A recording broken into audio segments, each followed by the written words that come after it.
Hello guys, this is Ishita, the legal intern at Lex Click. Today I'm gonna brief you about vicarious liability and its concept.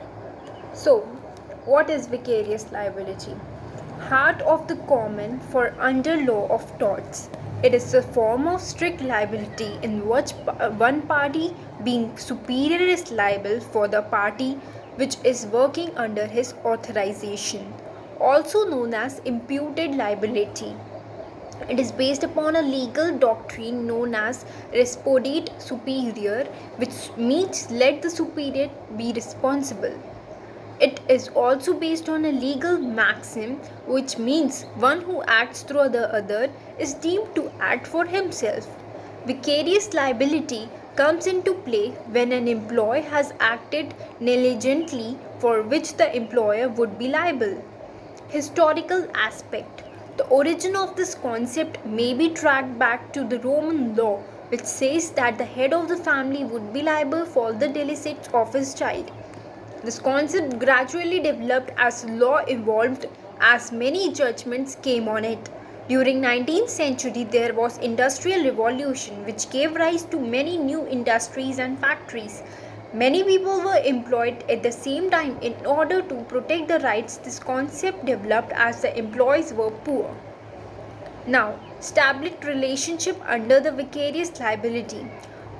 There are three types of relations: master servant, principal agent, employer, and employee. Essentials of vicarious liability: the wrongful act must be committed within the course of employment. There must be relationship of some kind. The wrongful act must be related to the relationship in certain way. Master and servant relation. A servant is a person who is employed by another to do a work under his decision and under his direction, to control of his master he is under, which, if any tort is committed by the servant in his course of employment, the master shall be vicariously made liable for the act.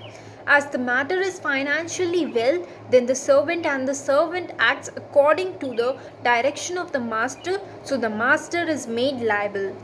Any theft or mistake by the servant also comes within the course of employment.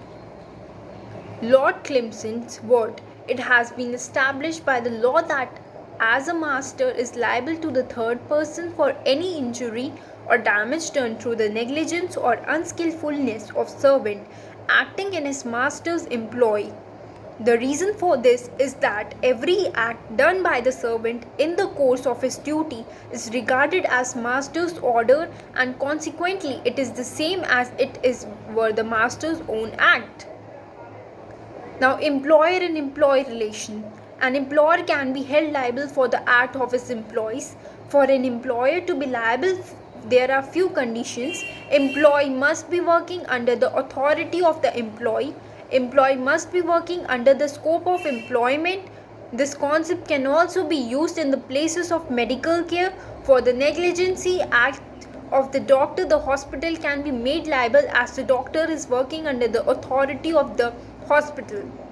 In Limpus versus London Obenius and Company, due to negligence driving of the bus by the driver, the plaintiff was injured and the company owner was held liable for the acts of driver.